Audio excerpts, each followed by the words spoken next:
할렐루야. 여러분을 사랑합니다.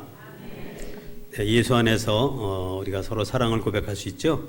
처음 뵙는데도 사랑한다고 고백하면 여러분 깜짝 놀랄 수 있겠지만은 예수님 안에서는 얼마든지 가능한 줄로 믿습니다. 여러분도 저 사랑해 주시죠? 네, 오늘 이렇게 만나게 뵙게 돼서 정말 영광이고 감사하고 또 기대가 됩니다. 우리 진흥교회 제자훈련을 위한 또 제자훈련으로 이렇게 주일 저녁마다 그 말씀을 나누는 시간을 갖는 것 같은데요. 깜짝 놀랐네요. 저희들은 보통 주님의 제자훈련 그러면은 많아도 50분 아니면 30명 정도 이렇게 해서 제자훈련 하거든요. 근데 우리 진흥교회 주님의 제자는 정말 내일이 기대가 됩니다. 할렐루야. 네. 너무 풍성하고 또 여러분들 표정을 한 분 한 분 뵈니까 이미 주님의 제자로 주 앞에 아주 깊이 머물러 계시는 분들 같아요. 특별히 또 오늘 찬양 예배하시는 그 인도하시는 분이 목사님이신가요? 그러면요. 네, 그냥 얼마나 밝으신지, 그분은 그냥 보기만 해도 이 기쁘고 웃음이 날 것 같아요. 뵙기만 해도 그냥 미소가 지어지고 그런 것 같습니다. 네, 이번 주간에는 여러분과 함께 이제 잃어버린 영혼에 대한 말씀을 원래 나누기로 계획되어 있는데, 원래 이 DTS 강의라면은 모든 강의가 한 강좌에 보통 6시간, 7시간을 이제 하거든요. 그런데 이제 여러분들은 지금 아주 엑기스만, 왜냐면 이미 많이 성숙해지신 분들 같아요. 그래서 엑기스로 해서 3시간 또는 뭐 4시간 이렇게 말씀을 드리시는 것 같은데, 앞에 오신 분들이 워낙 이제 우리 예수전도단 안에서는 그 좀 유명하신 분들이죠. 말씀도 잘하시고 모든 그 경력이 또 충만하시고 그러신 분들이라 여러분들 이미 많이 말씀을 들으셨을 텐데, 특별히 DTS에 대한 강의는요 중복되는 말씀이 많습니다. 첫 강의 했는데 두 번째 강의에 다시 나오고 또 세 번째 강의에 또 다시 나오고 이렇게 해서 내용들이 막 이렇게 약간 엮여지면서 중복되는 것들이 많아가지고 여러분들에게 더 큰 도움이 될 수 있어요. 같은 내용이 반복됨으로 인해서 다시 한번 확인하고 또 마음에 다짐할 수 있고 또 다시 새롭게 내가 부족한 부분을 채울 수 있고, 그래서 DTS가 원래 16강좌를 통해서 또는 20강좌 정도 되거든요. 강의 주제가. 그렇게 해서 그것을 하나로 묶어서 하나님과 나 자신과 이웃과 세상과의 그 관계를 친밀하게 이루어가는데 하나의 초점이 있어요. 그 중에 가장 중요한 것이 이제 하나님과 나와의 관계겠죠. 그리고 해서 또 나와 나의 관계가 중요하고 나와 이웃 또는 나와 세상 그리고 나와 사탄과의 관계까지 이 5가지의 관계를 어떻게 친밀함으로, 또 마귀하고 친밀하면 안 되죠. 사탄과의 관계인데 사탄의 정체를 알고 우리가 이제 사탄을 물리치고 하나님 나라를 세워가는 제자가 되어야 하는데, 그런 강의가 이제 20주제로 다 이어지는 겁니다. 그래가지고 하나의 주의 제자를 세우는 것이죠. 근데 오늘은 이제 오늘과 다음 주는 잃어버린 영혼인데 여러분과 함께 이 주제를 가지고 말씀을 나누도록 하겠습니다. 할렐루야. 여러분 기대하십니까? 기대를 많이 하셔야 하나님께서 기대하신 만큼 또 그 이상으로 여러분에게 부어주시는 줄로 믿습니다. 무슨 나사렛에서 선한 것이 나겠느냐 이런 생각을 가지시고 뭐 특별한 게 있으려고 이렇게 하시면 또 그 정도밖에 안 돼요. 그러나 부족하지만 보기에 참 보잘것없는 것 같지만 여러분의 마음을 여시고 하나님을 향한 큰 기대를 가지시면 우리 아버지께서 여러분에게 부어질 줄로 믿습니다. 저는 그저 아버지가 하시는 대로 순종하고 여러분 앞에 섰습니다. 잠깐 기도하겠습니다. 하나님 아버지 감사합니다. 오늘 귀한 주님의 자녀들을 만날 수 있도록 축복하심을 감사합니다. 오늘도 만민이 기도하는 아버지 집에 우리 모두를 모아서 이 자리에 함께 하시는 아버지 앞에서 귀한 말씀을 나누면서 하나님 아버지의 마음을 더 깊이 알아가기를 원합니다. 또 내가 누구인지 더 정확히 알고 아버지께서 원하시는 일들을 우리가 이 땅에서 이루어가기를 원합니다. 아버지 이 시간 도와주시고 함께 해주셔서 부족한 종도 주님 기름 부으셔서 하나님 말씀 바르게 전하게 하시고 듣는 우리 모든 성도님들도 하나님의 기름 부으셔서 주의 말씀 앞에 같이 큰 은혜를 임할 수 있도록 역사해 주옵소서. 그렇게 행하여 주실 하나님을 찬송합니다. 감사하며 예수님의 이름으로 기도드리옵나이다. 아멘. 네, 오늘 우리가 읽은 에베소서 1장 3절부터 6절까지만 읽었는데요. 여기 우리가 첫 절에 3절에 보면은 찬송하리로다 그랬죠. 여러분이 찬송하리로다라는 이 바울이 이 감옥에서 지금 글을 쓰면서 그 에베소 교인들만 아니라 주 예수를 믿는 모든 신실한 하나님의 자녀들에게 지금 하나님의 은혜와 평강 임하기를 선포하고서 첫말이 찬송하리로다입니다. 그래서 저는 이 말씀을 보면서 이 찬송하리로다가 마음에 그냥 확 부닥쳐 와가지고 바울이 받은 그 기쁨과 감격이 오늘 내 안에 임하기를 소원하면서 오늘도 주님을 찬송합니다. 여러분 호흡이 있는 자마다 하나님을 찬송하라고 말씀하셨죠. 여러분 숨 쉬고 계시죠? 네, 그렇다면 우리의 모든 숨쉬는 동안 또 숨쉬는 그 순간 언제나 하나님을 찬양하는 찬양이 우리 안에 함께하기를 소원합니다.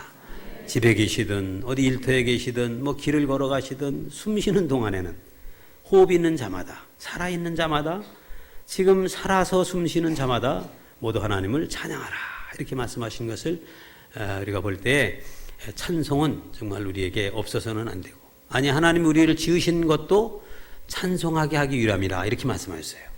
그러니까 우리를 만드셨을 때 하나님의 목적이 찬송받고 싶어 하시는 거죠. 하나님은 영광받고 싶어 하시고 우리로 하여금 찬양을 받고 싶어 하셔요. 하나님이 참 여러분과 나를 향한 기대가 그렇게 크신 겁니다. 사도 바울이 왜 이렇게 찬송하리로다 찬송할 이유가 있나? 찬송을 꼭 해야만 하나? 뭐 이런 질문이 있겠죠. 네, 오늘 바울의 이 말씀을 보면은 찬송할 충분한 이유가 있어요. 찬송하지 않으면 예수님 믿는다고 할 수도 없겠죠. 특별히 예수님을 믿는 하나님의 자녀라면 찬송해야 할 이유, 그 충분함 이것을 알고 우리 하나님을 찬송해야 합니다. 찬송하리로다 이 말이 그냥 찬송합시다 이런 말이 아닙니다. 그냥 이렇게 어깨 쳐진 이야기가 아니에요. 그냥 큰 소리로 외친다면 그냥 벅차오르는 가슴, 벅차오르는 하나님의 이 엄청난 역사를 주체할 수 없어가지고 찬송하리로다 힘을 주어서 선포하는 겁니다. 하늘과 땅과 그 가운데 있는 모든 것들을 향해서 찬송하라고 선포하는 것입니다. 하나님이 지어진 모든 만물은 하나님을 찬양하라고 시편에 기록되어 있는데 특별히 하나님 앞에 구원을 받고 신실하게 주님 안에 있는 자들이야말로 정말 선을 하나님을 찬송하라고. 왜 그런가 보니까 이 에베소 1장 말씀을 간단하게만 이렇게 요약을 해서 말씀드려 본다면은 우리가 읽은 3절부터 6절까지는 성부 하나님이 행하신 그 놀라운 일에 대해서 찬송하라는 것입니다.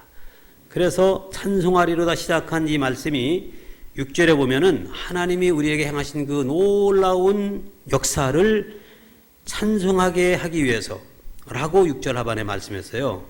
여러분과 나를 택하 주시고 그리스도 안에서 예정해 주시고 또 여러분과 나에게 하나님 베푸신 엄청난 은혜가 있기 때문에 하나님을 찬송해야 된다고 하시는 거예요. 하나님 아버지가 행하신 일.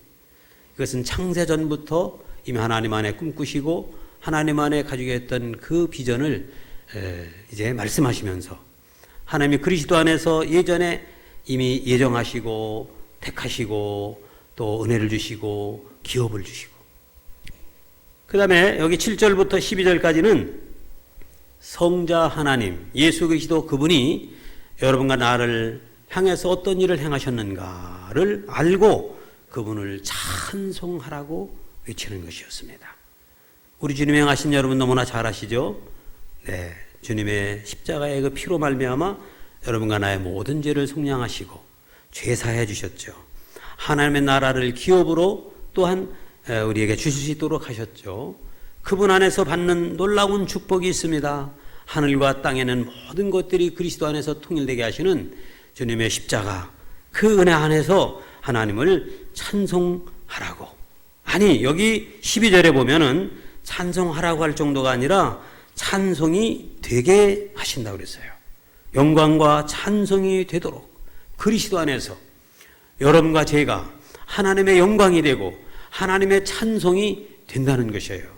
그러므로 찬송하리로다 하는 것이에요. 성자 하나님이 행하신 놀라운 일 말입니다. 그 다음에 여기 13절 14절에 보면은 성령 하나님께서 행하신 이 놀라운 일로 인하여 하나님을 찬송하라 라고 하는 것입니다. 성령님은 어떤 일을 하셨나? 이게 보니까 우리가 듣는 진리의 이 말씀, 구원의 복음, 그것을 내 안에 인쳐주셨다 그래요. 내가 예수님을 믿는 게 아니고 성령께서 내게 오셔서 인쳐주심으로 내가 주님을 믿게 되었고 그 말씀을 믿음으로 받아들이게 되었고 이 약속의 말씀을 내 안에 인쳐줌으로 그 약속을 붙잡고 날마다 하나님 앞에 기도하고 하나님과 교제하고 하나님과 교통할 수 있는 이 놀라운 축복을 성령 하나님이 인쳐주심으로 이루어가기 때문에 그분을 찬송하라 라고 14절 하반에 또 말씀하시죠. 그의 영광을 찬송하게 하려 하심이라 그랬습니다. 성부와 성자와 성령 하나님께서 여러분 한 분 한 분을 위해서 이미 창세 전부터, 이 창세전이라는 것은 이 세상 만드시기 그 전부터예요. 과학을 하는 분들은 이 세상이 뭐 몇백 년, 몇 억 년 전, 몇 백억 년, 몇 천억 년 전에 뭐 만들어졌다고 다양한 그 이제 연구를 발표하지만은 어떻든 언제 만들어졌든 이 세상이 만들어지기도 그 전에 하나님의 품 안에 여러분과 나를 품고 계시고 거기 예정하시고 계획하셔서 또 이 땅에 태어났을 때 죄인으로 났지만은 예수 그리스도 안에서 여러분과 나의 모든 죄를 사하시고 하나님의 아들 딸이 되게 하셨고 그리고 그 예수 그리스도를 내가 믿음으로 고백할 수 있도록 그리고 하나님과 늘 교제하고 교통할 수 있도록 축복하시는 성령의 인치심, 그것을 우리는 찬송하지 않을 수 없다는 거예요. 사도 바울이 이 놀라운 비밀을 알고 난 다음 찬송하리로다 라고 하는 거죠. 여러분 사도 바울 너무나 잘 아시잖아요. 사도 바울이 누구입니까? 하나님을 열심히 믿는다고 그 예수님을 하나님을 따라다니 하나님을 믿는다고 고백하고 이렇게 했지만은 실제는 하나님을 잘못 믿었죠. 하나님의 마음을 몰랐죠. 그래서 예수 믿는 사람들을 옥에 가두고 핍박하고 살기가 등등하여 사도행전 9장에 보면은 그가 살기가 등등하는 것은 그 표정을 보면은 아주 그냥 막 질렸을 것 같아요, 사람들이. 바울만 저기서 나타나면 그냥 다 숨고 막 도망가고 그랬을 것 같아. 왜냐면 살기 등등한 사람 여러분 눈 보셨어요? 눈 보면 무서워요. 무섭습니다. 그래서 바울이 그런 사람이었어요. 예수 믿는 사람 다 옥에 가두고 죽이라고 막 외치면서 스데반이 죽음의 현장에도 바울이 거기 있었다고 했잖아요. 그렇게 하나님을 잘 모르니까 하나님을 열심히 믿고 그분을 특심으로 섬기는 것처럼 행세했지만 실제는 하나님을 모르니까 예수님을 거절하고 예수 믿는 사람들을 옥에 가두고 예수 믿는 사람들을 다 잡아 죽이려고 하는 살기등등했던 바울이 정말 예수님을 다메섹 도상에서 만나고 난 다음 그때 비로소 하나님을 알게 됐어요. 하나님의 마음을 알고 그분이 행하신 이 엄청난 비밀을 그가 깨닫고 난 다음 그는 물론 회개를 했지만 하나님이 주신 그 은혜를 어떻게 가만히 앉아 있을 수가 없었죠. 동서남북 가리지 않고 자기 목숨을 조금 더 귀한 것으로 여기지 않고 주 예수를 위해서 고난을 받을 뿐만 아니라 죽기를 각오하고 그는 땅끝을 향해서 열심히 달려갔던 바울 아닙니까? 그렇죠? 요즘에 그 영화가 새로 나왔더라고요. 일사가고, 주기철 목사님의 그 일대기를 만들었다고 그래요. 일사가고. 정말 사도 바울이야말로 그 당시에 주 예수님을 만나고 난 다음 참된 복음 안에서 하나님을 알고 하나님이 어떤 분이신지 그분이 어떤 계획을 가지고 계신지 내 자신이 하나님 안에 어떤 존재인지 이것을 알고 난 다음 그는 주 예수께 받은 사명, 하나님의 복음을 전하는 일을 마치려 하면은 자기 목숨을 조금도 귀한 것을 여기지 않는다고 그렇게 달려가는 자가 되었습니다. 주 예수를 위해서 내가 고난을 받을 뿐만 아니라 나는 죽기를 각오했다고. 그러면서 여러분 달려갔어요. 에베소서를 기록하는 것은 이제 순교하기 한 2, 3년 전에 기록한 겁니다. 이 글을 기록하는 것은 감옥에서 기록했습니다. 로마 감옥에서 열심히 복음 전하다가 옥에 갇혔어요. 여러분 열심히 주의 일하다가 옥에 갇히면 원망도 하고 불평할 수 있겠죠. 하나님 앞에 왜 이러십니까? 지금 내가 만날 사람이 얼마나 많은데, 내가 가야 할 곳이 얼마나 많은데, 나를 이 감옥에다 이렇게 갇혀지게 하면 어떡하십니까? 하나님 나를 좀 어떻게 빨리 꺼내주시든지, 하나님 뭐 하시는 거예요? 막 이렇게 할 수 혹시 있을지 몰라요. 여러분 열심히 주님의 일 하다가 열심히 봉사하고 섬기고 헌신하고 막 주를 위해서 충성하는데 여러분 앞에 자꾸 불통한 일이 생기고 어려운 고난이 생기고 막 뭐 잘못도 없이 정말 그런 애매한 이런 일을 당할 때 여러분 어떠셔요? 바울은 지금 감옥에 있어요. 죽기를 각오하고 열심히 하나님의 일 충성스럽게 감당하다가 감옥에 갇혔어요. 언제 자기 목이 달아날지 몰라요. 이것이 이 에베소서가 60년, AD 60년에서 61년 그 사이에 기록됐다고 하면 이제 얼마 안 있으면은 사도 바울은 이제 순교를 당해야 돼요. 감옥에서 편지를 쓴 겁니다. 감옥 밖에 있는 사람들에게, 감옥 밖에 자유롭게 사는 사람들에게, 잘 사는 사람들에게 오히려 감옥 안에서 찬송하리로다 외치는 겁니다. 여러분 지금 어떻습니까? 주님의 제자로 사는 것, 주님의 제자가 되고 싶어 하는 것. 지금 이 진흥교회의 주일 오후 예배는 특별히 DTS 강의다 이렇게 이제 주제를 가지고 있는데, 주님의 제자 훈련 학교거든요. DTS가 예수 제자 훈련 학교거든요. 여러분 모두 다 예수님의 제자로 지금 나선 몸이고, 주님의 제자가 이미 되었고 또 제자로 부름을 받았고 또 제자로 살아가야 되는데, 제자로 살아가는 여러분의 삶 현장에서 찬송하리로다. 지금 바울의 심정이 내게 있는가? 제가 가끔 요즘에 이제 전도를 좀 이렇게 이제 하러 다녀요. 전도 여러분들 들어보셨는지 모르지만은 붕어빵 전도 있어요. 오병이어 전도 들어보셨어요? 오병이어 모르세요? 오병이어 아시죠? 오병이어는 성경 이야기니까 아시죠? 근데 오병이어에 전도가 있다니까요. 붕어빵 전도. 근데 붕어빵이 얼마나 잘생겼는지 이 손바닥만 해요. 이렇게 커요. 근데 이게 또 얼마나 참 잘생겼어요. 여잔지 남잔지는 잘 모르겠지만은 비늘이 뚜렷하고 색깔이 황금 색깔이고 먹음직스럽고 탐스럽고 보암직한 아주 좋은 붕어빵. 구경도 못 하셨어요? 아, 이상하네. 진흥교회는 어떻게 된 거야? 이 뜨거운 교회가. 야, 진짜 세계 제1의 빵이에요. 이런 빵은 이 파리바게뜨나 이런 빵보다 훨씬 맛있어요. 그래서 이 빵 잡수지 파리바게뜨 빵 안 잡숴요. 그래서 이제 이런 빵을 만들어 가지고 전도를 합니다. 오병이요. 생김새는 뭐예요? 생김새는 이요. 생선이죠. 붕어. 그 다음에 맛은 빵맛. 그래서 오병이어야. 하나 가지고 두 가지가 다 들어있는 거예요. 생김새는 이제 생선이고, 그 다음에 맛은 빵이고.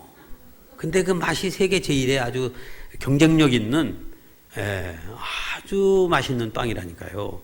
여러분 길에서 파는 풀빵, 붕어빵 아니에요. 1,000원에 3개짜리 이거 아니에요. 이거 가지고 전도를 하면 이제 뭐라고 말하냐면요. 전도 당해야 전도한다. 이렇게 말씀을 해드립니다. 여러분과 제가 전도 당한 사람이 전도할 수 있지, 내가 전도 당하지 않고 남을 어떻게 전도해요?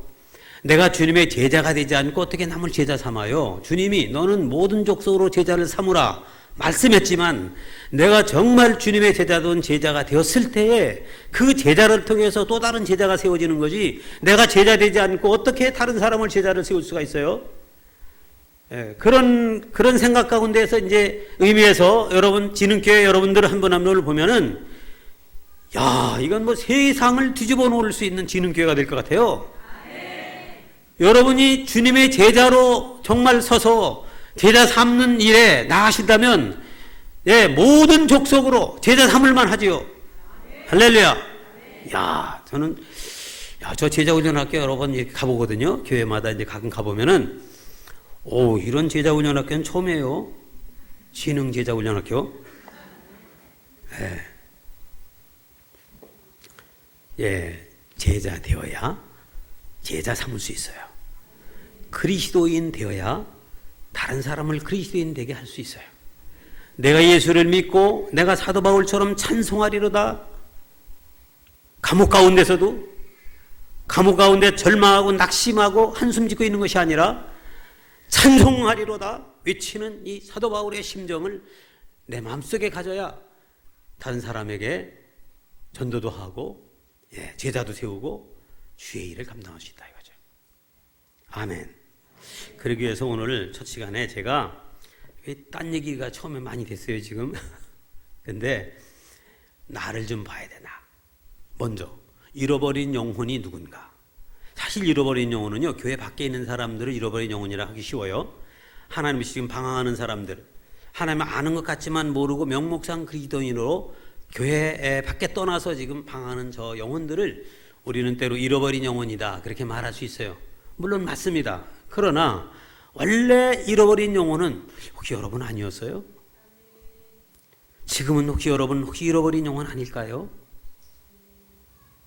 네, 그래서 먼저는 우리 안에서 잃어버린 영혼에 대해서 우리가 좀 알고, 사도 바울이 하나님을 잘 몰랐을 때 그렇게 잘못된 행위를 한 것처럼 우리도 하나님을 잘 모르면 믿음 생활도 바르게 하지 못해요.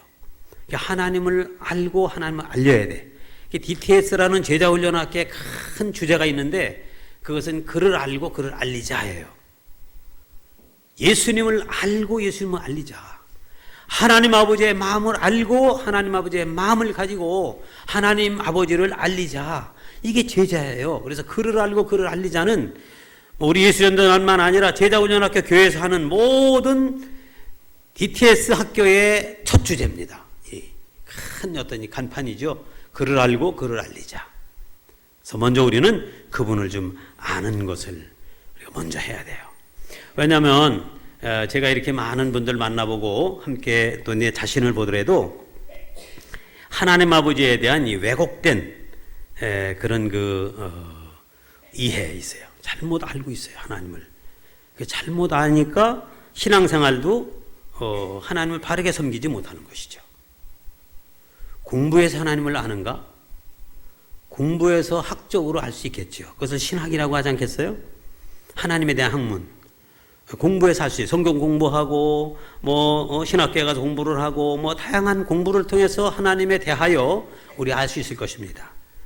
그러나 하나님에 대하여 학문으로 아는 것이 아니라 신앙적으로 하나님을 알아야 돼요. 그래서 하나님을 체험하는 하나님으로, 경험하는 하나님으로 하나님을 아는 것이에요. 그것은 내가 믿음으로 살아갈 때 알 수 있는 것이에요.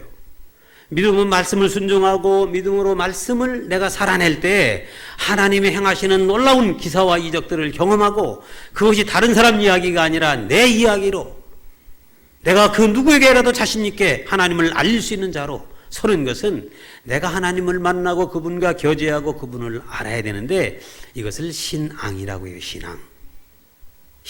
신학과 신앙은 완전 구분되는 겁니다.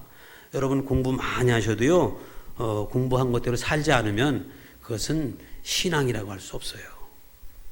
우리 주일날 와가지고 예배 드린다고 다 신앙인일까? 신앙인이면 너무 좋겠죠. 우리가 바라는 것이죠. 그렇지 않은 경우가 너무나 많은 거예요. 하나님을 우리가 바로 알지 못하기 때문에 그래요. 하나님을 바로 알지 못하기 때문에. 혹시 우리 한국의 문화나 이런 정서상 하나님을 우리가 바로 알지 못하는 여러 가지 이유들이 있습니다.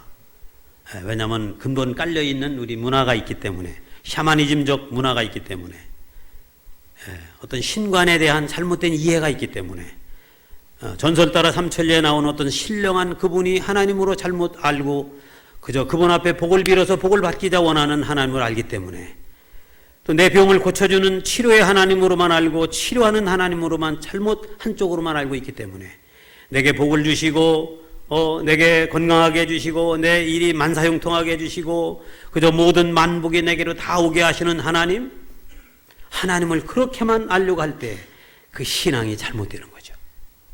바르지 못하는 것이죠. 근데 우리 한국에 있는 많은 이런 그 믿음의 사람들이 하나님을 왜곡, 오해하고 있기 때문에 나중엔 신앙이 정말 연약해져요. 여러분, 요즘에 그런 일 많이 보죠. 다른 데서 보는 겁니다. 이 진흙교회 말고 다른 얘기 하는 겁니다. 요즘에 새벽 기도가 많이 없어지고 모이지를 않는다 그리고요. 은혜를 사모하는 것이 많이 식어져 가지고 가만히 왜 그럴까? 지금은 볼 것도 많고 먹을 것도 많고 부족함이 없다. 갈 곳도 많고 너무 잘 해놔서 너무나 많아서 예전에는 그 고기를 좀 먹으려면은 명절 때나 먹을 수 있었고 명절 때 추석 때와 또 정월 명절 때 이때나 그냥 고기 먹을 수 있었어요. 또 제사 많이 지낸 사람은 제사 때나 뭐 어떻게 조금 맛있는 거 좀 먹을 수 있었을까요? 가난했어요. 너무나 연약했어요. 부족했어요. 그때는 내가 가져야 될 것도 더 많고 내가 뭔가 이뤄야 될 것도 많고 많았어요. 소원이 많았단 말이에요. 소원이. 그래서 하나님 앞에 나와서 새벽 기도하고 철야 기도하고 금식 기도하고 작정 기도하고 수없이 하나님 앞에 매달려 기도했어요. 목적이 뭔데요? 내가 얻어야 되고 내가 누려야 되고 내가 가져야 되고 내 소원 성취해야 되고 아이들이 잘 돼야 되고 거의 눈에 보이는 것에 대해서 우리가 초점을 두어서 그것 붙잡고 매달렸어요. 물론 하나님이 응답해 주셨습니다. 그런데 응답하고 난 이후에 어떻습니까? 이제는 내가 얻을 것을 얻었습니다. 누릴 것을 누리고 있습니다. 잘 살고 있습니다. 특별히 무슨 기도해야 될 그런 것들을 못 느끼는 거예요. 이제는 필요한 게 더 없으니까. 그러니까 점점 이제 이게 나태해지고 이제 식어져 가지고 은혜를 사모하는 것도 이제 뭐 살 만큼 됐는데 그거 안 해도 이제는 괜찮은데 그래서 주일날도 예배드리고 그냥 어디 또 가고 또 다른 데 가서 예배드리고 교회 잘 안 나오고 모든 것들이 이렇게 인본주의와 세속화 되어져 버렸어요. 그 왜 그럴까? 정말 하나님 아버지를 아는가? 사도 바울처럼 찬송하리로다. 성부 하나님 행하신 이 엄청난 일, 성자 예수님께서 나를 위해서 행하신 이 놀라운 이 일, 성령 하나님이 지금도 내게 오셔서 나를 아버지께로 인도하고 그 약속을 내게 기름 부으시고 인치사 역사하시는 그 놀라운 일, 이거에 대해서 지금 어떻게 내가 받아들이고 있는가? 이 문제가 있습니다, 여러분. 문제가 있어요. 우리나라 교회도 서구에 있는 교회들을 많이 따라간다고 하잖아요. 교회가요, 지금 새로 개척하면요, 250대 1이랍니다. 얼마 전까지만 해도 제가 10대 1이라 소리 듣고, 그 다음에 어느 정도 세월이 간 다음에 100대 1이라고 들었어요. 무슨 말이냐면은, 10개 교회가 개척되어 세워지면은, 한 교회 살아남기 힘들다는 게 10대 1이고, 100대 1은 100개 교회가 세워지는데 그 중에 한 교회가 제대로 자립해서 세워지는 교회가 있을까 하는 게 100대 1. 지금은 250대 1이라는 거예요. 모두가 다 이렇게 어려워진다, 힘든다 이런 때를 우리가 지금 지나가고 있는 것입니다. 교회마다 자리가 많이 비어집니다. 문을 닫습니다. 물론 시대가 그렇다고 우리 다 거기다 변명할 수 있을까요? 문제가 있는 것이죠. 오늘 우리가 정말 하나님 아버지 마음을 우리가 좀 더 깊이 알았으면 좋겠어요. 왜 주님이 구하라 하셨나? 왜 주님이 찾으라 말씀하셨나? 무엇을 두드리라고 하신 것일까? 찾는 자가 찾을 것이고 두드리는 자면 열릴 것이고 구하면 받을 것이라고 주님 말씀하시는데 도대체 왜 내가 구해야 하고 찾고 두드리는 것인가? 하나님이 왜 그 말씀을 주셨나? 아버지의 마음을 알고 구하면 아버지의 마음을 알고 찾으면, 아버지의 마음을 알고 두드리면, 그러면 놀라운 일로 하나님 앞에 찬송과 영광이 될 텐데, 여러분 지금 왜 구하고 있습니까? 무엇을 찾고 있죠? 이 하나님 아버지를 우리가 바로 알아야 된다는 것을 지금 말씀드리는 겁니다. 너무나 하나님에 대해서 내 개인적 어떤 주관으로 내가 원하는 것만을 이루기 위해서, 내가 이 땅에 살아가는데 필요를 따라서 하나님을 알고 그분을 만나려고 하고 그분을 찾기 때문에, 찾다가 찾아지면 거기서 끝 중지되고, 찾다가 찾지 못하면 하나님도 안 계셔. 하나님이 뭐 응답도 안 하시는데 하나님 멀어지고, 줘도 탈이고 안 줘도 탈이에요. 이게 오늘날 우리들이 갖는 하나님에 대한 이해일 수 있어요. 하나님, 그분이 오늘 내게 어떻게 이해되고 있는가? 그분은 어떤 분이신가? 하나님이 오늘 여기 말씀해 보니까 1절, 3절, 6절까지만 읽었지만은 이 말씀을 전체 14절까지의 전체적인 말씀을 보면, 하나님이 정말 창세전부터 가지고 계신 하나님의 꿈, 하나님의 꿈이 있어요. 하나님의 비전이 있어요. 하나님이 간절히 소원하는 하나님의 소원이 있다는 말입니다. 그럼 오늘 하나님의 아들, 딸 되었다는 여러분과 제가 아버지의 꿈, 아버지의 그 소원, 아버지가 정말 원하시는 것, 그것이 뭔지를 알고 살아가는 자녀라면 자식답게 살 수 있어요. 아들과 딸답게 살아갈 수 있어요. 아버지의 마음을 아는 자식이야말로 자식답게 아버지를 공경하고 어머니를 공경하며 살아갈 수 있어요. 부모 마음을 모르는 자식은 자식으로서 자식답게 살지 못해요. 자기 위해서 살 수 있겠죠. 자기 위해서, 자기 자식들을 위해서 살 수 있겠지. 그러나 부모의 마음을 모르면 자식으로서 부모에게 제대로 할 수 없어요. 이처럼 우리가 하나님 아버지를 바로 알고 그분을 알 때에 내가 하나님의 아들이요 딸이라면 아들과 딸답게 살아갈 수 있어요. 믿습니까? 여러분, 우리 주님이 여러분의 신랑이 맞습니까? 여러분 잘 단장한 신부로 기름을 준비해서 주님 모신다 하면은 여러분 주님 맞이하러 나갈 신부로 단장하고 계시지요? 아멘? 네, 정말 우리 주님이 이제 나와 저 궁중에서 혼인잔치 벌일 그 신랑님으로 오실 것을 믿는 신부라면, 신랑의 마음을 알고 신랑을 이해하고 신랑을 기다리는 신부라면 그 신부가 어떻게 자기의 자세와 태도와 행실을 가지고 신랑을 기다릴까가 드러날 것입니다. 그런데 신랑을 전혀 무시하고 신랑 언제 올지도 모르는데 신랑, 그 신랑이 나를 사랑하는지 안 사랑하는지 아직 몰라. 신랑을 잘 모르는 신부라면 이 땅에서 살아갈 때 어때요? 신부로서 기름 준비 잘 못해요. 신랑 막 오면은 부끄러워가지고 앞에 나가지 못할지도 몰라.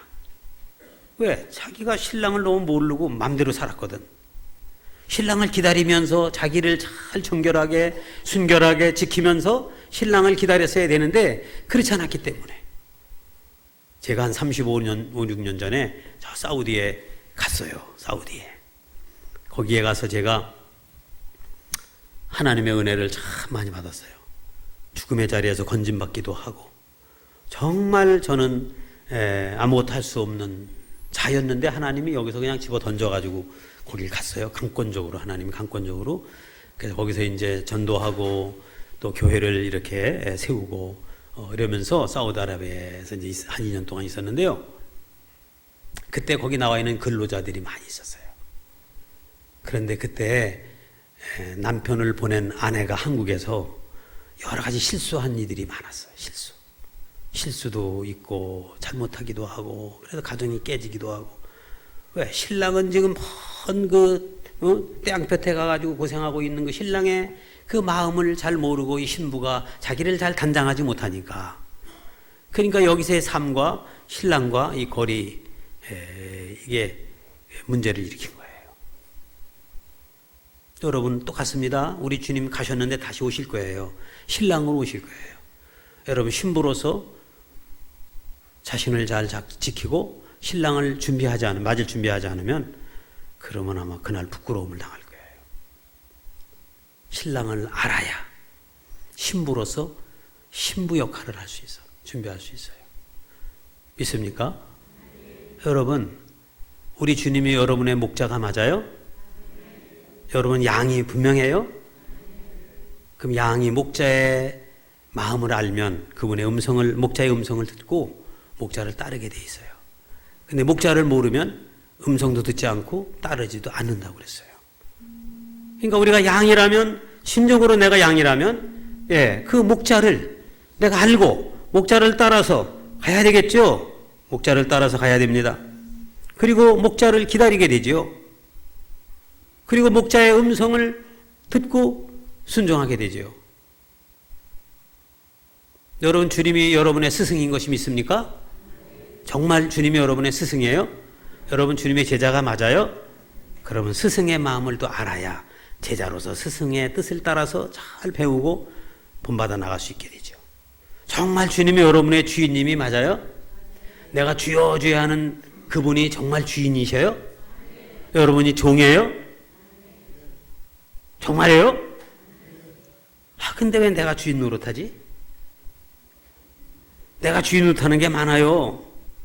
말로만 주여 주여 하지 내 뜻대로 내 맘대로 내 생각대로 하는 게 얼마나 많은데요. 그것을 마태복음 7장에는 악하고 게으른 종이라고 했어요. 나는 너를 도무지 알지 못한다 그랬어요. 주여 주여 한다고 다 천국 가는 게 아니라고 말씀했어요. 주님의 이름으로 큰 일을 하고 주님의 이름으로 귀신도 쫓고 주님의 이름으로 뭐 선지자 노릇하고 주님의 이름으로 뭐 다 했는데 주님은 마지막 그날에 나는 너를 도무지 알지 못한다. 불법을 행하는 자야. 내게서 떠나가라 그랬다고요. 그럼 거기서 불법을 행하는 자가 누구냐 하면은요, 딴 게 아니에요. 복잡한 게 아닙니다. 불법을 행했다고 해가지고 무슨 살인하고 뭐 거짓말하고 무슨 사기치고 이런 범죄를 말하는 게 아닙니다. 거기 불법이라는 불법은 주인 노릇을 자기가 한 것이에요. 예수님을 주인이라고 말만 했지 실제 주인을 섬기지 않고 자기가 주인 노릇한 사람을 말씀하는 거예요. 그래서 주의 일을 한다고 하면서 자기 일을 하고, 주의 뜻대로 하겠다고 하고 자기 뜻대로 하고, 주인 마음대로 해세요 그리고 자기 마음대로 하고, 다 자기 중심으로 한 모든 것들이 불법을 행한 거예요. 그런데 우리는 입으로는 주여 주여 한단 말이에요. 그래 놓고 실제는 주님이 주인이 아니야. 내가 주인이지. 주의 제자라면 이와 같은 관계 안에서 정말 아버지의 마음을 알고 주인의 마음을 알고 신랑의 마음을 알고 스승의 마음을 알고 목자의 마음을 알고 그리고 주님이 여러분과 나에게 주신 가장 지고한 사랑의 가장 큰 사랑으로 우리에게 이렇게 주신 것이 뭐냐면 친구라는 겁니다. 친구. 주님이 여러분의 친구가 맞습니까? 친구를 위해서 목숨을 버리면 이보다 더 큰 사랑이 없다라고 주님 말씀하신 걸 보면 친구를 위해 목숨을 버리는 사랑보다 더 큰 사랑은 없다는 거예요. 여러분 부모의 사랑이 크다고 우리는 알고 있죠. 이성 간의 사랑이 친한 것을 알고 있죠. 그러나 모든 사랑 속에 가장 큰 사랑은 친구를 위해서 목숨을 버리는 건데 주님이 여러분과 나를 친구 삼아 목숨을 버리셨다고 말씀했어요. 그럼 여러분 정말 친구가 주님이 맞아요? 왜 대답이 없으세요? 주님은 나의 친구. 주님이 나를 친구 삼았다 그랬으니까. 그분은 나를 친구 삼아 나를 위해 목숨을 버리심으로 큰 사랑을 이루셨는데 여러분과 나는 주님을 친구로 하여 어떤 사랑을 드리고 있는가? 정말 여러분과 제가 주님의 제자로 이제 때가 가까운 이때에 하나님 나라 완성을 이뤄가려면 정말 그분을 알아야 됩니다. 하나님 아버지를 온전히 알아야 하나님 아버지를 알릴 수가 있습니다. 여러분 가장 위험한 것은요, 진짜 같은 가짜예요. 잘 아시죠? 진짜 같은 가짜요. 저분은 진짜 예수 믿는 사람 같은데 만약에 그분이 가짜다 그러면 큰일 나는 거예요. 요즘에 여긴 그런 분이 없을 것으로 제가 믿고 얘기 드리는데 혹시라도 한 분이라도 있다면 하나님 아버지 앞에 자복하길 바라는데요. 그 신천지에서 오시는 분들이 그렇다고 그러대요. 신천지에 계시는 분들이 진짜보다 더 진짜 같은데 가짜래요. 혹시 여기 그런 분이 안 계신지 모르겠어요. 그런 분 계시면은 가짜 노릇하지 마세요. 진짜 노릇해야죠. 응? 진짜 같은 가짜 말이에요. 그래서 5년 또는 뭐 7년 뭐 더 긴 그 기간을 충성한대요.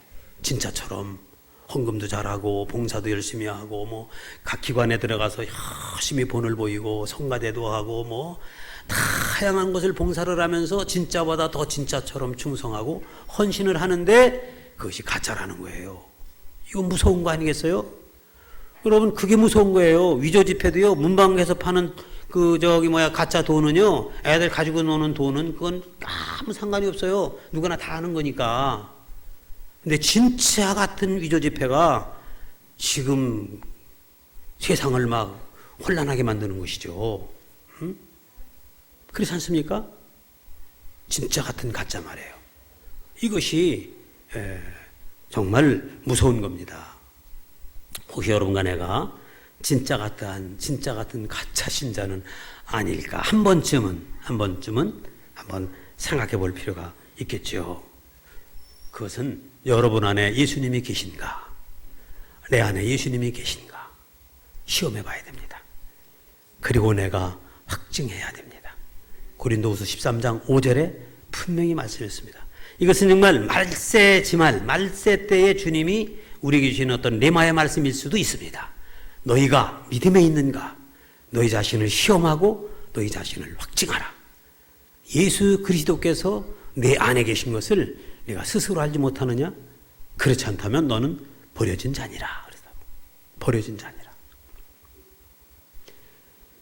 예수님이 내 안에 계신 것을 내 믿음을 시험하여 확실한 증거로 삼으라는 거예요. 예수 믿으면 확실한 증거가 있어요. 확증을 하랬어요. 확실한 증거. 예수 믿는 증거가 무엇입니까? 예수 믿는 증거가 무엇입니까?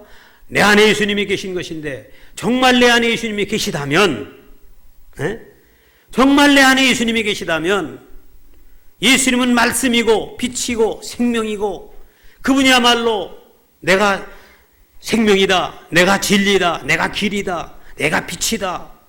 분명히 주님이 당신이 누구라고 말씀하셨는데 그 예수님이 정말 내 안에 계시다면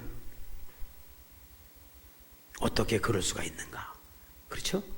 내 안에 정말 예수님이 계시다면 오늘 예수 믿는 사람들이 정말 예수님을 그 안에 모시고 있고 정말 믿음의 확증을 가지고 있는 사람이라면 어떻게 예수를 믿으면서 그럴 수가 있는가? 이런 소리가 안 나와야 되는데 왜 요즘에 그런 얘기가 많이 나오냐 이거예요. 저는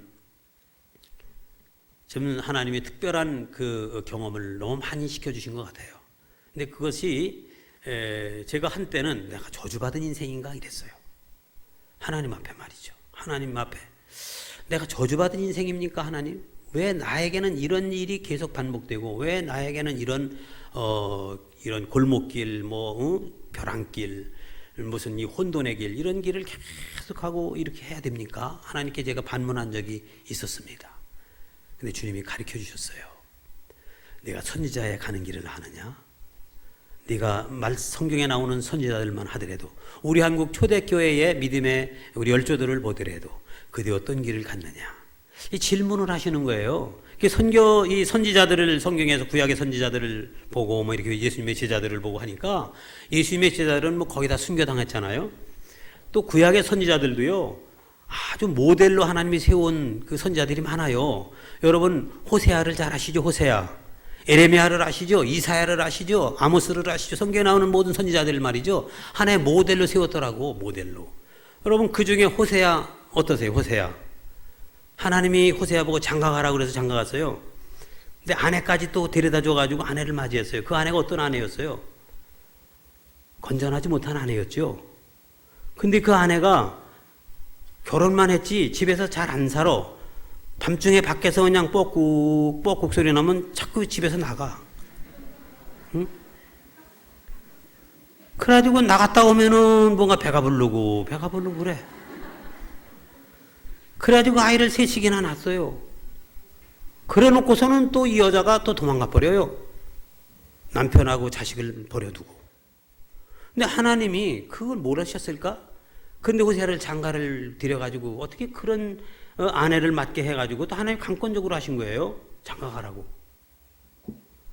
그랬는데 글쎄 세월이 얼마큼 갔는데 이제 그 아내가 이제 나이가 많이 들고 늙어져서 이제 쓸모가 없어졌어. 아무 남자도 그 여인을 좋아하는 이제 남자가 없어졌어. 그러니까 이제 노예 시장에 팔려져 가지고 여기저기 팔려다녀야 돼. 근데 하나님이 찾아오셔서 또 호세아에게 말씀하시네. 호세아야, 너 어디 가면은 말이야. 거기 내 아내가 지금 노예로다가 지금 팔려가려고 시장에 나와 있다. 너 돈 좀 가져가서 네 아내 사와라. 그리고 그 아내에게 네가 고백해라. 사랑한다고. 그렇게 하실 수 있겠어요? 여러분 같으면 그렇게 하시겠어요? 못 하시겠어요? 그 호세아가 도대체 무슨 저주를 받아가지고 그런 인생을 살아가야 되는가?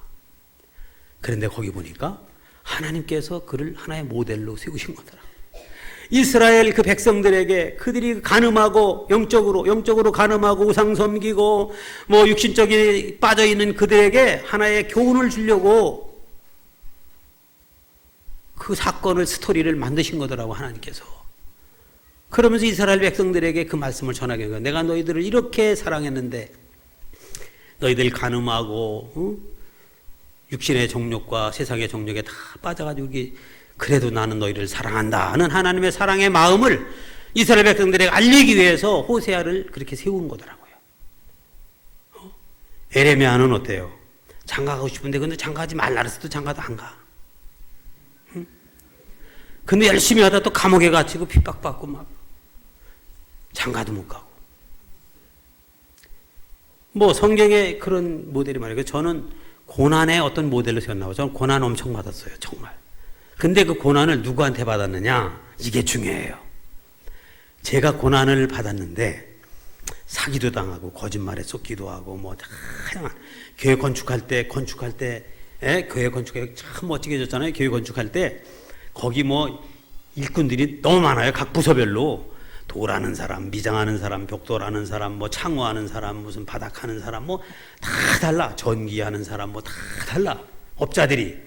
근데 그분들이 전부 안수집사, 권찰, 집사, 장로님 뭐 다 직분자들이야. 예수 믿는 사람들.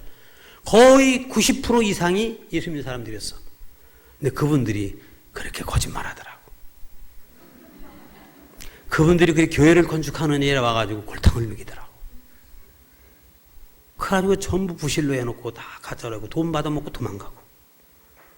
돈 받아먹고 도망가요.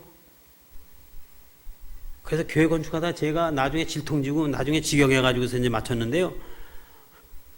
첫 번째 사람 도망갔더니 두 번째 사람도 도망가고. 이 교회 건축할 땐 그런 일이 많은가 봐요.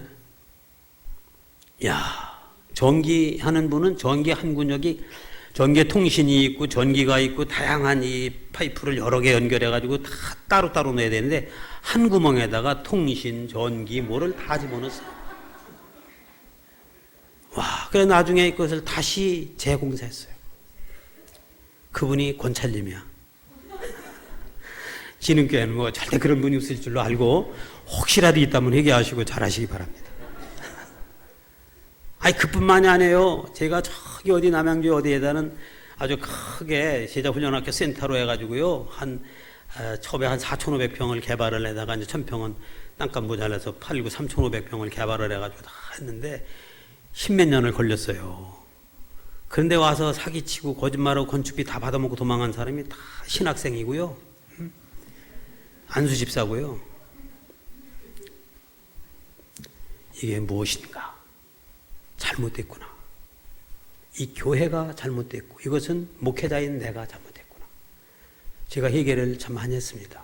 여러분 성도님들, 오늘 우리 박충근 목사님은 GTS 하실 때 가장 우수하게 가장 정말 다른 사람에게 본이 되실 만큼 그렇게 주님의 제자로 쓰셨댔어요. 그래서 제가 이름도 안 잊어버리지만 얼굴까지도 다 기억하고 있어요. 지금 사실 지금 10년 가까이 됐는데 처음 뵌 거거든요. 너무 좋으셔요. 우리 박중근 목사님 빼고 다른 목사님 잘못한 거에 대해서 제가 용서를 구합니다. 여러분, 다 우리가 잘못해가지고 성도들 그렇게 만들었어요. 하나님을 바로 알게 해야 되는데 하나님을 알게 하지 못한 거예요. 정말 예수님이 어떤 분인지 예수님을 알았으면 제자로, 종으로, 양으로 다 바르게 샀을 텐데 그렇게 못한 거예요. 주님 오실 때 정말 기름 준비해서 맞으러 나갈 신부가 몇 사람이나 될까? 지금 이게 궁금해져요.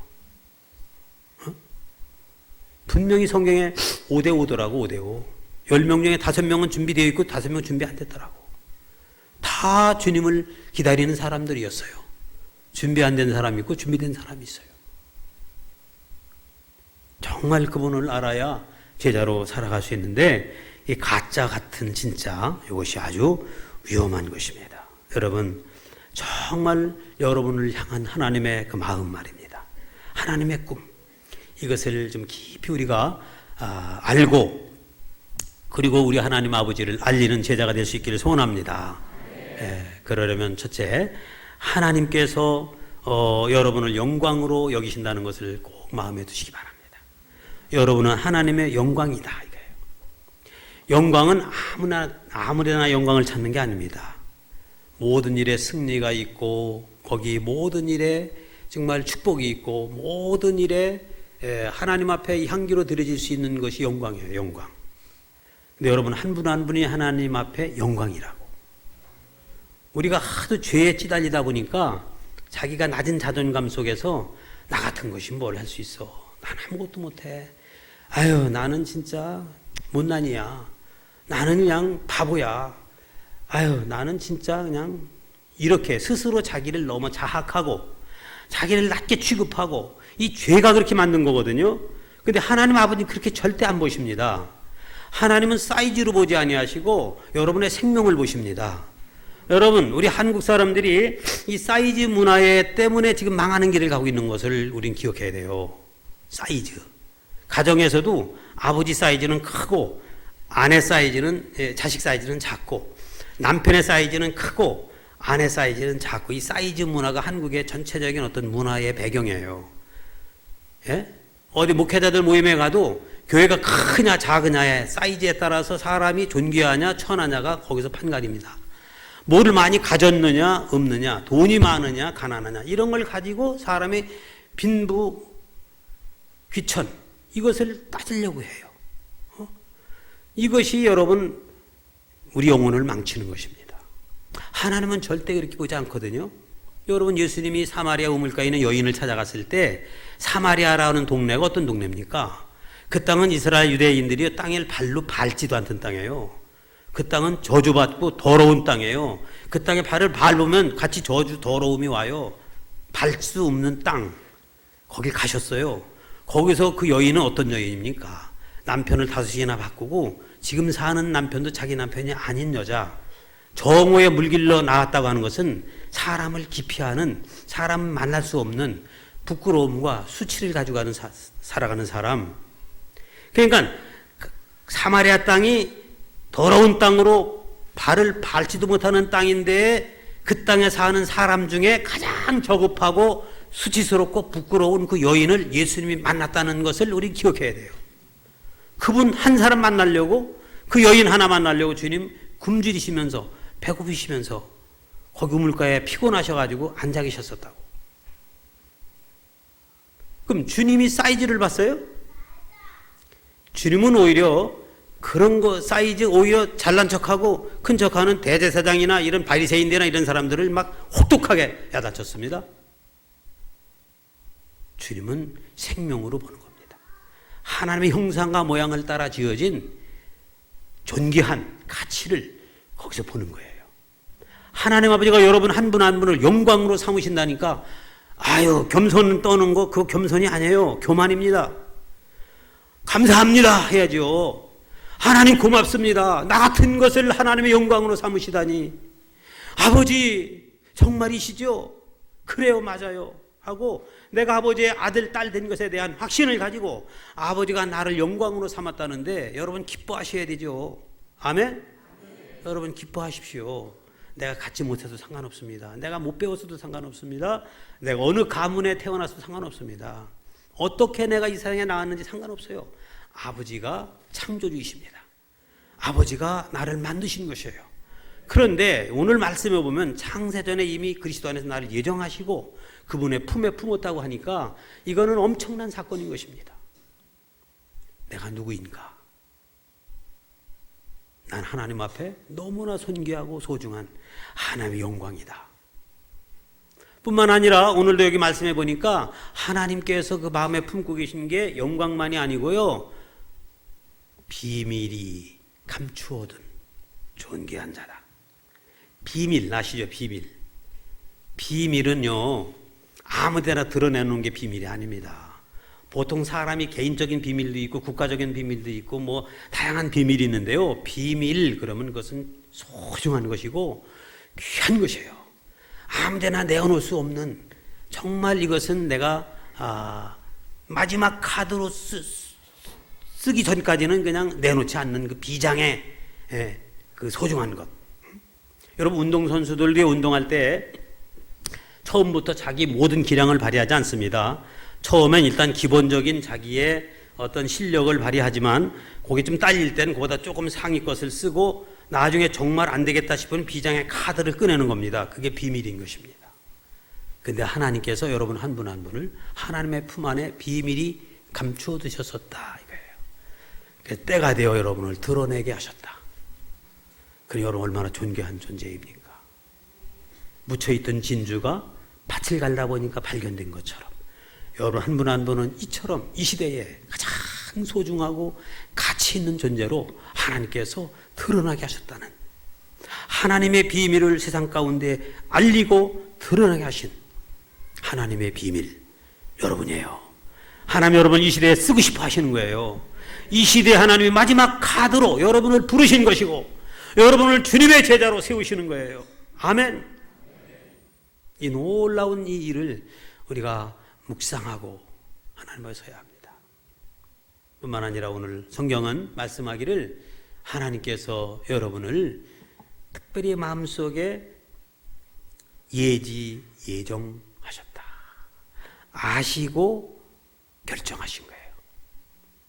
아무나 다 이게 아니에요.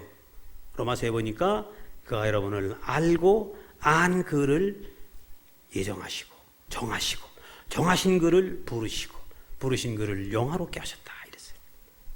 하나님이 여러분 한 분 한 분을 특별히 뽑아서 이렇게 부르셔서 하나님 안에 있게 하신 것을 믿습니다. 아멘. 할렐루야. 자, 나를 향한 하나님의 꿈. 첫째로 세 가지를 봤어요. 첫째는 여러분 하나님의 영광이시다. 가슴을 좀 피십시다. 네, 가슴을 펴야 돼요. 누구를 만나든지 어느 곳에 가든지 여러분 하나님 그분의 영광이에요. 아멘. 네. 자존감을 좀 높이세요. 자존감을 높이세요. 여러분 하나님의 비밀이 숨겨져 있던 비밀입니다. 비밀. 하나님이 여러분을 특별히 그리스도 안에서 예정하신 아주 소중한 하나님의 자녀들입니다. 할렐루야. 나를 향한 하나님의 꿈. 네. 그래서 하나님께서 이제는 드디어 창세전에 가지고 계셨던 그 영광과 그 비밀과 그 예정하심을 세상 만방에 드러내시는 일을 하셨어요. 그것이 창조라고 합니다. 첫 번째는 세상의 자연을 창조하셨죠. 첫째 날부터 여섯째 날까지 하나님이 만물을 지으셨습니다. 여러분 잘 아시죠? 첫째 날 뭘 만들었는가? 둘째 날, 셋째 날. 이 창조도요, 그냥 하나님이 6일 동안 창조했다 하는 것이 아니라 하나님이 그 창조하시면서 기뻐하시고 좋아하셨던 현장을 여러분이 보셔야 돼요. 하나님께서 첫째 날, 그 상황이 어땠어요? 땅이 혼돈하고 공허하며 흑암이 깊음에 있었다고 말씀했죠. 처음에 천지를 창조할 때 그 모습이 땅이 혼돈하고 무질서했단 말이에요. 공허하고 텅 비었단 말이에요. 흑암의 깊음에 있었단 말이에요. 어두웠단 말이에요. 그런데 거기에 하나님의 신이 수면을 운행하셨다 그랬어요. 하나님의 신이, 하나님의 영이 그 수면을 운행하셨다. 운행하신다. 운행하신다. 이거를 쉬운 예로 독수리가 저 높은 창공에서 날개를 펴고 지금 공중을 돌고 있습니다. 근데 그의 눈이 어디를 보고 있습니까? 지금 땅 아래 자기가 찾는 어떤 표적을 향해서 두루 찾고 있는 것입니다. 어떤 표적을 주목하고 있는 것입니다. 관찰하는 것입니다. 그 독수리의 눈이 창공에서 빙빙 돌면서 관찰하고 주목하고 뭔가를 찾고 있는 그 독수리의 눈, 그것이 성령이 두루 운행하신다라고 하는 거예요. 또 다시 헬리콥터, 비행기가 탁 떠가지고 정찰을 하는 그것을, 또 다른 말로는 하나님께서 이 어둠과 공허와 그리고 무질서를 품으셨다라고 하는 의미가 있는 것이 하나님의 영이 수면에 운행하신다라는 그 단어의 뜻이고 의미입니다. 그렇다면 여러분, 처음에 하나님의 첫째 날 창조하실 때 혼돈하고 공허하고 어둠이 깊음에 있던 그것들을 하나님 가슴에 품으시고, 그리고 그 안을 자세히 살피시면서 관찰하시고 주목하시는 겁니다. 그리고 다음에 어떻게 했어요? 빛이 있으라 하셨어요.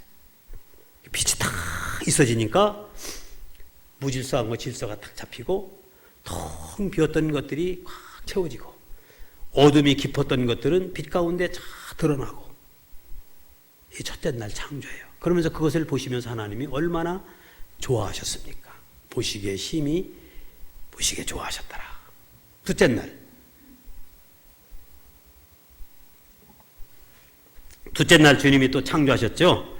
궁창을 만드시고 거기 물을 위아래로 나누시고, 그 둘째 날의 창조는 나머지 셋째 날부터 여섯째 날까지 창조할 모든 것에 대한 준비하는 날입니다.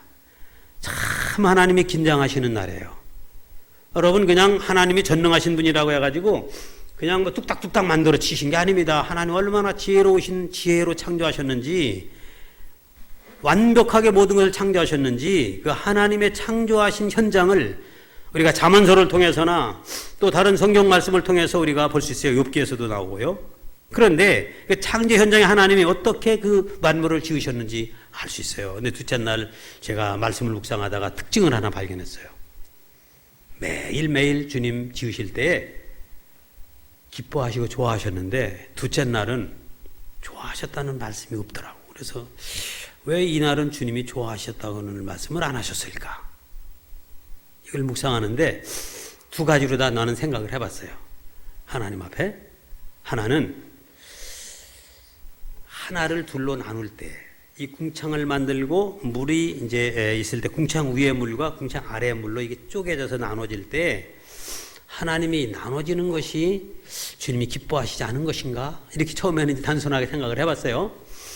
그러다가 둘째 날 하나님이 그 궁창 위의 물과 궁창 아래의 물로 나누시면서 앞으로 이제 궁창에서 생겨질 일, 또 아래 물에서 생겨질 일, 궁창 위에서 생겨질 일, 이런 일들을 전부 미리 창조를 예비하시는 그 둘째 날의 창조의 현장에서 하나님께서 정말 긴장하셨구나, 이런 인간적인 생각이 들더라고요. 하나님이 이 둘째 날의 이 창조가 남은 모든 창조를 완성하는 거기 때문에, 야, 여기 하나님이 모든 심려를, 지혜를 모으시고 모든 것을 동원하셨구나.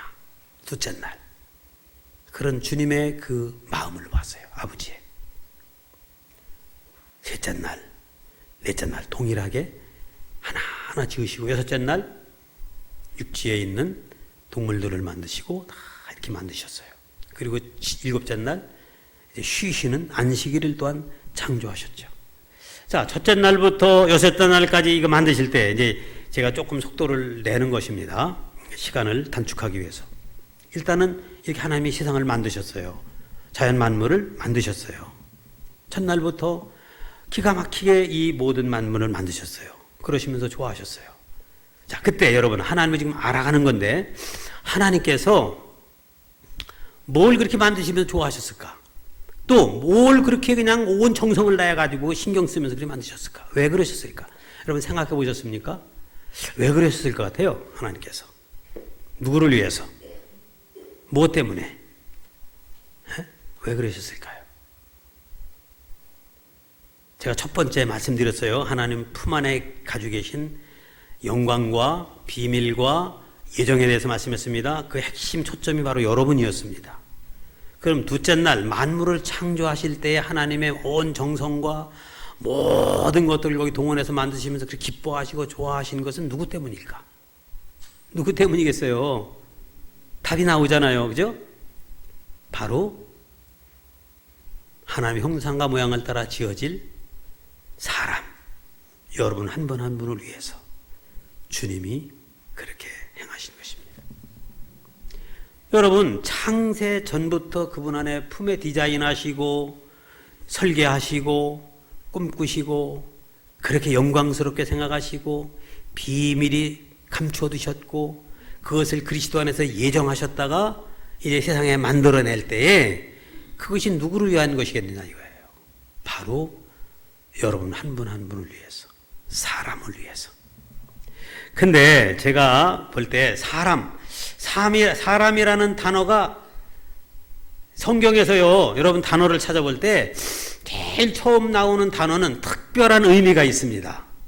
제일 처음 나오는 단어, 예배라는 단어, 제사라는 단어, 하다못해 치마 또는 가죽옷 이런 그 단어가 처음 나와요. 우리에게 생활에 필요한 것들. 또 사람이라는 단어.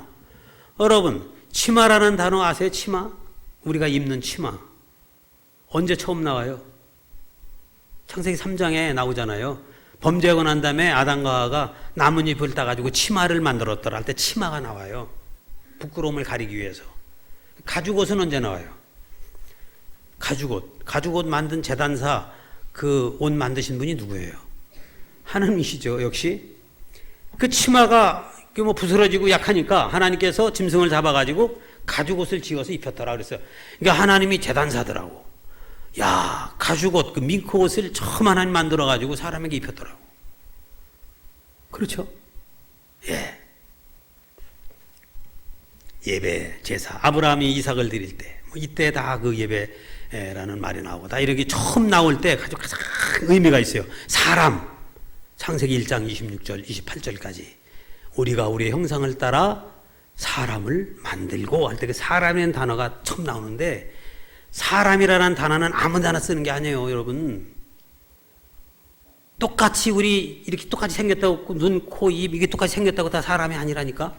그 성경은 뭐라 했어요? 사람이 존귀하지만 깨닫지 못한 멸망하는 짐승만도 못하다. 그래서 한국 사람들은 짐승을 너무너무 좋아하는 것 같아요. 다 사람에게 짐승의 이름을 붙여서 불러요. 그 중에 제일 좋아하는 게 뭐예요? 개잖아요. 개 중에도 새끼를 좋아해요. 그래서 개새끼 막 이래. 어디 그뿐이에요? 괜히 자기가 마음에 안 들면 이름을 붙여. 아유 저 원숭이 같은 놈. 아유 저 쪽제비 같은 놈. 아유 저 쥐새끼 같은 놈. 전부 이렇게 동물을 붙여가지고 자기 마음에 느낀 대로 이름을 붙여. 동물을. 그 왜 그래? 사람 짓 못한다 그 말이에요. 사람 같지 않다 그 말이에요. 사람인데 사람 같지 않아. 개 같고 원숭이 같고 쪽제비 같고 쥐새끼 같고 개 같고 독수리 같고 사자 같고 다 그래. 그래 좀 무서운 사람 같으면 저 사자 같은 놈이야 이러고 조금 빼질빼질거리고 이러면 쥐새끼 같다 그러고 이래. 얼굴에 막 철판 간 사람 보고 쪽제비 같다 그러고 막 이래요. 쪽제비도 낯짝이 있지 막 이래. 여러분 한국 사람들이 참 지혜가 있는 것 같아요. 판단이 그렇게 이 성경이 그렇게 말했잖아요. 깨닫지 못하면 존귀하지만 멸망하는 짐승만도 못하다 그랬잖아요. 근데 사람이라는 단어가 하나님의 형상과 모양을 따라 지어질 때 붙여진 이름이라니까요. 그러니까 처음에 하나님이 그렇게 영광과 비밀과 예정하여 이 세상의 그 형상과 모양을 따라 지어내실 때에 비로소 사람이라는 단어를 쓰셨고 그를 불러 사람이라 이렇게 불렀어요. 사람이라. 그런데 오늘 사람이 그 자리를 이탈하고 사람으로서 사람 노릇을 못하기 때문에 오늘 이렇게 큰 문제가 벌어지게 된 것이죠. 바로 여러분과 나를 하나님의 형상대로 지은 것을 여러분 믿습니까? 여러분이 하나님의 형상인 것을 믿습니까? 여러분 정말 사람이 맞죠? 네. 여러분이야말로 사람입니다. 근데 하나님이 그 형상을 따라 우리 만들 때 특별히 하나님께서 그 형상이라고 했어요. 모양이라고 했고 거기 의미가 있어요. 오늘은 이제 요거까지 우리가 이제 하고 맞춰야 돼요. 시간이 별로 없네요. 자, 형상. 여러분은 사람이라고 그랬는데 사람이 사람처럼 그 여덟 가지의 사람 인자를 가지고 하는 게 사람이면 뭐 다 사람이냐, 사람이 사람 노릇해야 사람이다, 막 이런 게 있어. 그 사람. 네. 정말 사람이면은요, 요 네 가지의 요 부분을 잘 알아야 돼요. 하나님의 형상과 모양을 따라 지어진 사람, 사람다운 사람, 하나님의 형상을 따라 지어진 사람. 그것은 첫째는 정체성인 것이에요. 정체성. 내가 누군가. 하나님이 여러분을 지을 때 장미꽃처럼 만들지 않고 예쁜 사슴처럼 만들지 않고 자연 만물 중에 어느 하나를 골라가지고 모델로 세우지 않고 하나님 당신 자신을 모델로 세워서 당신을 닮은 자로 만들었다는 것은 그만큼 소중하고 존귀한 특별한 존재다 이 말이에요. 여러분, 이 지구에 수만 가지의 피조물이 있는데 여러분을 1번에다 놓으면 마음에 들겠습니까? 1번? 그래도 모든 피조물 중에 내가 1번이지 사람이. 1번이 맞아요? 1번. 몇 번째다 놓으면 되겠어요? 몇 번째에다가. 보통 사람들이 번호순을 매기려고 그래요. 그러면은 이 지구에 있는 70억 인구 가운데 여러분 몇 번째 들어가면 마음에 들겠어요? 10번째쯤 들어가면 되겠어요? 한국에 100대 기업이 있다고 뭐 순번을 따지는데 여러분 한국에 5천만 인구 가운데 여러분 몇 번째에다가 순서에다 놓으면 마음에 들겠어요? 5번째 안에 놓으면 되겠어요? 적어도 10번째 안에 들어가면 되겠어요? 우리 진흥교회의 장로님, 담임 목사님 다 여기 계신데 진흥교회 여기 성도님들 2,000명 중에 맞나요? 웃는 거 보니까 2,000명 아닌 것 같아. 1,000명 맞나요? 1,000명은 넘죠? 네. 그 1,000명 중에 몇 번째? 그래도 담임 목사님 1번. 우리 수석 장로님 2번. 그래도 안수 집사님이 5번. 나는 그래도 서리 집사니까 10번. 이게 맞어요? 그렇게 들어가면 맞아요? 아니라는 거예요, 그게. 우리 가정에서는 엄마, 아빠, 자식 다 있으니까 순번을 매겨가지고 엄마가 1번, 아니 아빠가 1번. 우리 집은 엄마가 세니까 엄마가 1번. 막 이렇게 해가지고 번호를 매길 거예요? 그게 X라 이거예요, 아니라 이거예요. 하나님의 형상과 모양을 따라 지어진 모든 사람은 순번을 매길 존재가 아니다 이거예요. 거룩한 하나님의 형상으로 구별되이 따로 만들어 놓은 거예요. 그러니까 하나님이 계시고 자연 만물이 있으면 사람은 별도의 또한 존귀한 존재로 만드신 거예요. 사람이 만물을 다스리는 자로 만드신 거지 만물 중에 으뜸이 아니에요. 만물의 영장이라고요? 만물 중에 으뜸이라고? 만물 중에 으뜸이 아닙니다. 여러분과 나는 하나님 형상과 모양을 따라 지어진 거룩한 또 다른 하나의 하나님의 형상으로 만들어진 것이에요. 그만큼 존귀하고 소중한 정체성을 여러분이 가졌다는 것을 아셔야 돼요. 누구도 천하고 귀한 것이 없어요. 모두 다 소중한 그런 정체성을 가지고 있는 것이다. 그것이 형상과 모양이다.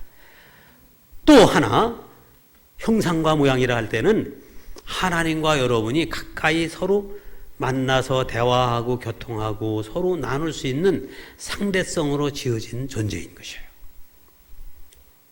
뭐 사슴이나 무슨 뭐 어떤 동물 중에서 아니면 자연 만물 중에서 모델로 세웠다면은 거기 가서 놀면 돼요.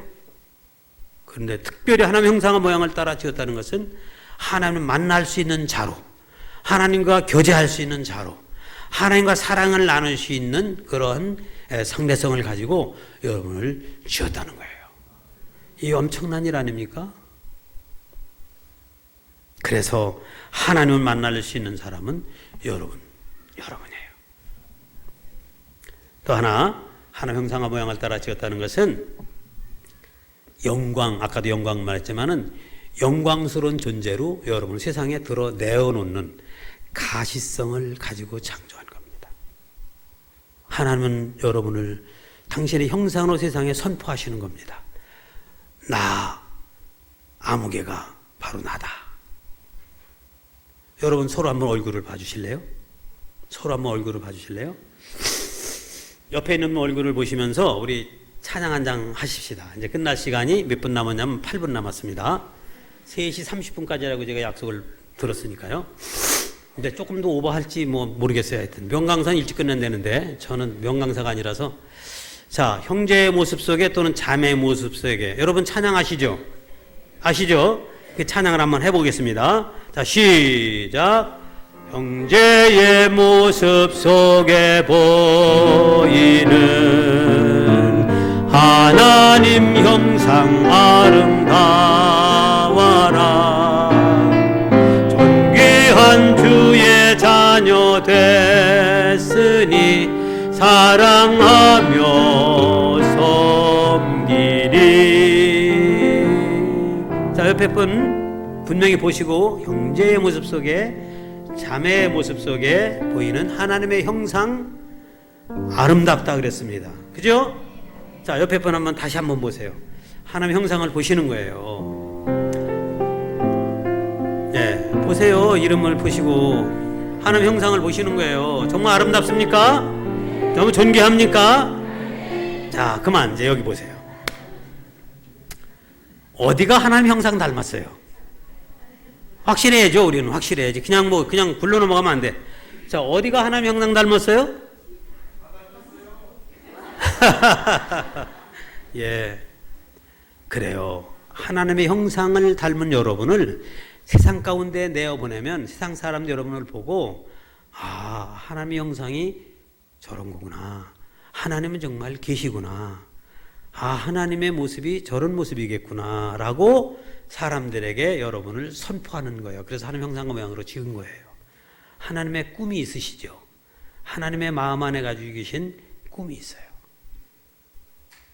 특별히 지금 울타리 안에 있는 하나님의 자녀들에게 저 울타리 밖에 있는 잃어버린 영혼들, 아직 하나님을 알지 못하고 살아가는 저 백성들에게 하나님을 알리고자 여러분을 먼저 그 형상으로 다시 회복해 주시고 원형을 찾게 하셔서 그 원형을 가지고 나아가 하나님의 형상을 세상에 봐라 하고 선포하게 하시는 거예요.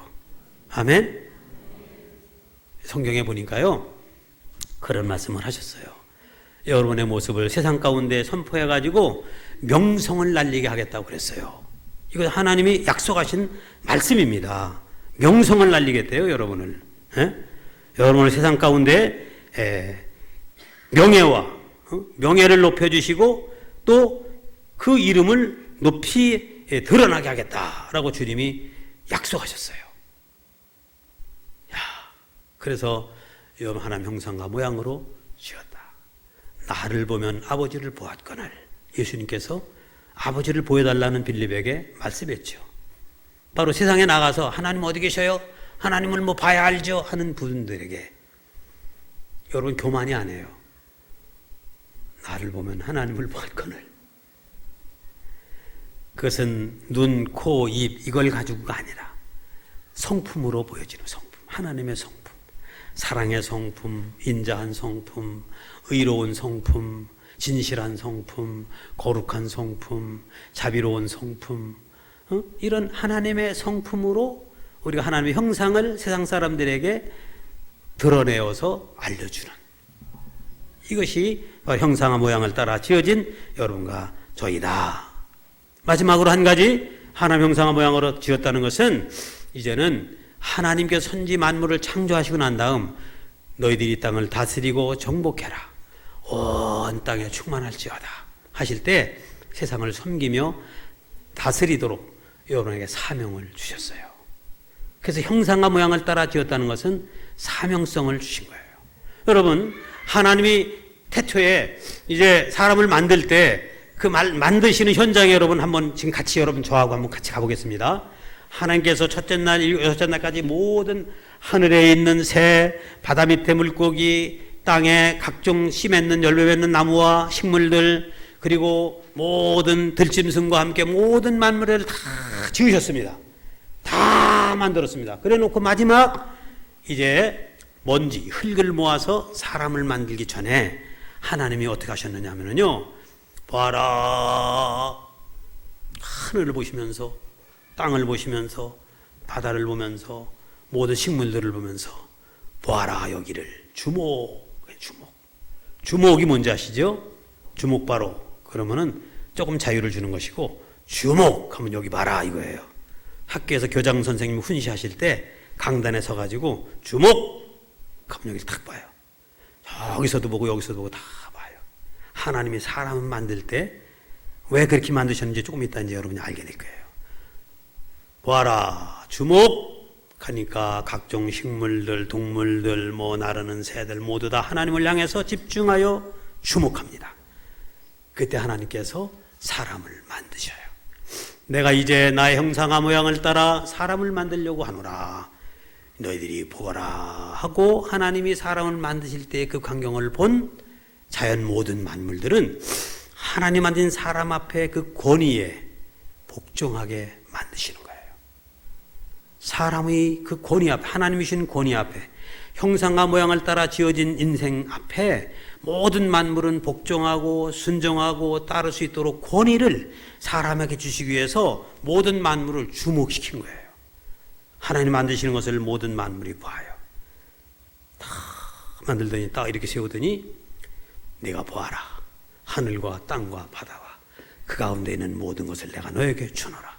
네가 그것을 정복하고 다스리고 온 땅에 생육 번성하여 충만할지어다 라고 하나님께서 말씀을 주십니다.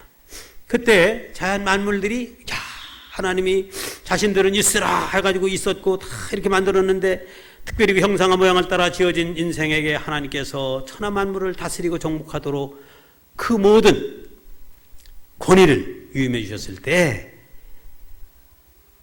모든 만물이 그 권위 앞에 복종하고 순종하도록 만든 것이다. 그러니까 하나님이 그 형상과 모양을 따라 지었다는 이 하나님의 창조된 여러분과 나에게는 하나님이 이처럼 놀라운 것들로 우리에게 주시는 것이에요. 여러분과 내가 이 세상을 다스리고 정복할 수 있도록 그렇게 형상과 모양을 따라 주신 것이다. 우리 아버지를 아십시다. 나를 지으신 우리 하나님, 여러분과 나를 특별히 선택하여 부르신 우리 하나님, 여러분과 나를 저 세상 가운데 보내시는 우리 하나님 아버지, 그분의 은혜가 너무나 크고 놀랍죠. 나의 나 된 것은 주님의 은혜입니다 라는 그 찬양의 가사를 지은 박종우 우리 장로님, 그 장로님 지금 암 투병 중이시죠. 다음 달에 암 이식 수술 한다고 연락이 왔더라고요. 기도해 달라고 왔는데 여러분들도 한번 그분에서 기도해 주세요. 나를 지으신 이가 하나님, 나를 부르신 이가 하나님, 나를 보내신 이도 하나님, 나의 나 된 것은 다 하나님 은혜라. 나의 달려갈 길 다 가도록 나의 마지막 호흡 다 하도록 나로 그 십자가 품게 하시니 나의 나 된 것은 다 하나님 은혜라. 한량없는 은혜, 갚을 길 없는 은혜, 물레워 사는 하나님의 은혜, 나짐 없이 이 땅을 밟음도 나를 붙드시는 하나님의 은혜. 아멘. 우리 함께 기도하십시다. 먼저 내가 하나님 아버지를 알아야, 그리고 나를 알아야 하나님이 찾으시는 영혼을 찾을 수가 있습니다. 그리고 그들을 하나님의 형상의 그 원형으로 회복시켜 나갈 수가 있습니다. 하나님 정말 감사합니다. 나의 나된 것 다 주님의 은혜입니다. 나 같은 것을 주님의 영광으로 하나님의 비밀이 감춰두셨다가 예정하시고 이 세상 가운데 나를 이렇게 창조하사 세워주신 것을 생각할 때 무한히 감사합니다 하면서 하나님 앞에 좀 감사하면서 함께 기도할 수 있기를 원합니다. 기도하겠습니다. 하나님 아버지, 진심으로 은혜를 감사합니다. 하나님을 잘 알지 못할 때에 하나님 내 욕심을 따라 하나님을 섬겼고 내 마음대로 하나님의 뜻을 이룬다고 그렇게 나아섰습니다. 이제 하나님을 바르게 알고 하나님 아버지를 알리는 제자가 되기를 원합니다. 하나님 이 지역을 우리에게 맡기셨고 내가 만나는 그 어느 누구든지 정말 하나님을 모르는 그들에게 하나님을 알아서 하나님이 찾으시는 잃어버린 영혼, 하나님이 찾으시는 그 잃어버린 그 형상 다시 원형으로 회복하고 하나님 앞에 나오게 되기를 원합니다. 아버지 역사하여 주셔서 우리 진흥교회 모든 주님의 제자 한 사람 한 사람에게 성령으로 기름 부어주시고 더 충만케 하셔서 하나님의 놀라운 역사를 이룰 수 있도록 복내려 주시옵소서. 아버지 감사합니다. 부족한 종 와서 말씀을 잠시 나눴는데 살아는 주님의 제자들 마음속에 말씀이 잘 새겨질 수 있도록 역사해 주시고 성령 하나님 두루 운행하사 저들 안에 빛으로 임하여 주옵소서. 할렐루야. 감사하며 예수님의 이름으로 기도드리옵나이다. 아멘.